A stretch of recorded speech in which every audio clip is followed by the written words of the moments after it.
Update আন্তর্জাতিক সংবাদে আপনাদেরকে স্বাগত। শুরুতেই সংবাদ শিরোনাম। মধ্যপ্রাচ্য সংকট নিরসনে ইরানি পররাষ্ট্রমন্ত্রীর চীন সফর। এরপরে বিশ্ববাজারে নাটকীয়ভাবে বাড়ল তেলের দাম। এবং সবশেষে হরমুজে যাত্রীবাহী নৌকায় মার্কিন হামলা, নিহত ৫। শুনছিলেন শিরোনামগুলি, এবারে বিস্তারিত।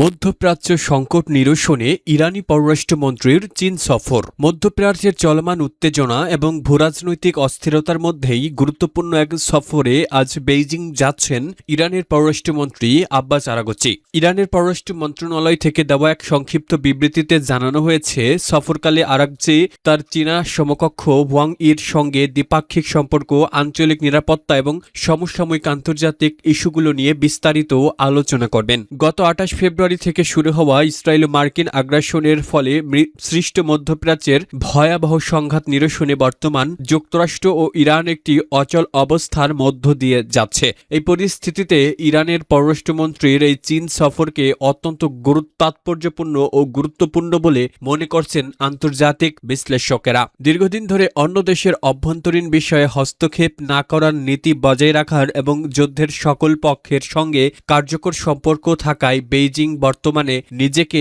একজন প্রভাবশালী মধ্যস্থতাকারী হিসেবে প্রতিষ্ঠিত করতে সক্ষম হয়েছে। ধারণা করা হচ্ছে, তেহরান ও ওয়াশিংটনের মধ্যে চলমান কূটনৈতিক অচলাবস্থা কাটাতে চীনের ভূমিকা এই সফরে প্রাধান্য পাবে।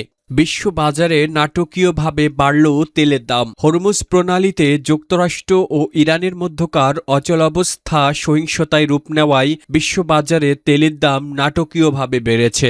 এই সংঘাত তেহরান ও ওয়াশিংটনের মধ্যে সই হওয়া ভঙ্গুর যুদ্ধবিরতি চুক্তির স্থায়িত্ব নিয়ে বড় ধরনের সংশয় তৈরি করেছে। আন্তর্জাতিক বাজারে তেলের দামের মানদণ্ড হিসেবে পরিচিত ব্রেন্ট ক্রুডের দাম গতকাল সোমবার প্রায় ৬% বেড়ে প্রতি ব্যারেল $114.44 ঠেকেছে। মঙ্গলবার দাম কিছুটা কমে গ্রিনিচ মান সময় রাত ২টা নাগাদ $113.54 লেনদেন হচ্ছিল। বাজার বিশ্লেষকেরা বলছেন, সংযুক্ত আরব আমিরাতে ক্ষেপণাস্ত্র ও ড্রোন হামলা এবং হরমুজ প্রণালীতে মার্কিন বাহিনীর হামলায় ইরানের দ্রুতগামী সামরিক নৌযান ডুবে যাওয়ার ঘটনায় নতুন করে যুদ্ধের আশঙ্কা তৈরি হয়েছে।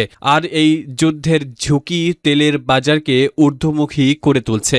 হরমুজে যাত্রীবাহী নৌকায় মার্কিন হামলা, নিহত ৫। হরমুজ প্রণালীতে যুক্তরাষ্ট্র হামলা চালিয়ে ৫ জন বেসামরিক নাগরিককে করেছে বলে দাবি করেছে ইরান। তাদের দাবি, মার্কিন বাহিনী ইসলামী বিপ্লবী গার্ড বাহিনীর নৌযান নয়, বরং যাত্রীবাহী ছোট নৌকায় হামলা চালিয়েছে ওয়াশিংটন। ইরানের এই দাবি মার্কিন অ্যাডমিরাল ব্রাড কুপারের বক্তব্যের সঙ্গে সাংঘর্ষিক। তিনি দাবি করেছিলেন, সেন্ট্রাল কমান্ডের বাহিনী হরমুজ প্রণালী থেকে আটকে পড়া জাহাজগুলোকে নিরাপদে বের করে আনার অভিযানে বাধা দেওয়ার চেষ্টা করলে আইআরজিসির ৬টি নৌযান ডুবিয়ে দেওয়া হয়। পরে মার্কিন প্রেসিডেন্ট ডোনাল্ড ট্রাম্প এই সংখ্যা ৬০টি বলে উল্লেখ করেন। প্রজেক্ট ফ্রিডম নামে যুক্তরাষ্ট্রের এই অভিযান ৮ এপ্রিল ইরান ও যুক্তরাষ্ট্রের মধ্যে হওয়া নাজুক যুদ্ধবিরতিকে টালমাটাল করে দিয়েছে এবং আবারও যুদ্ধ শুরু হওয়ার আশঙ্কা বাড়িয়েছে। ইরানের রাষ্ট্রীয় সম্প্রচার মাধ্যম আইআরআইবি এক অজ্ঞাতনামা সামরিক কমান্ডারের বরাতে জানিয়েছে, আইআরজিসির নৌযানে হামলার মার্কিন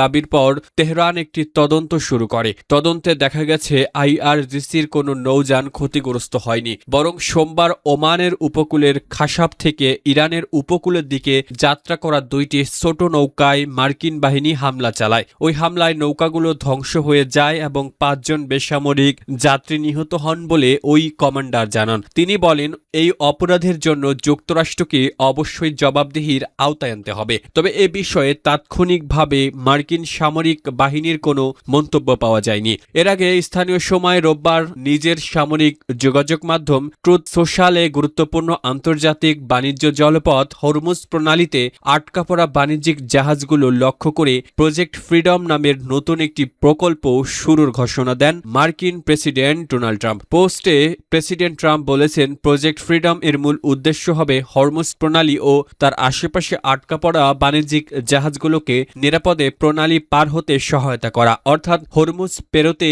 বাণিজ্যিক জাহাজগুলোকে প্রহরা দেবে যুক্তরাষ্ট্রের নৌবাহিনী।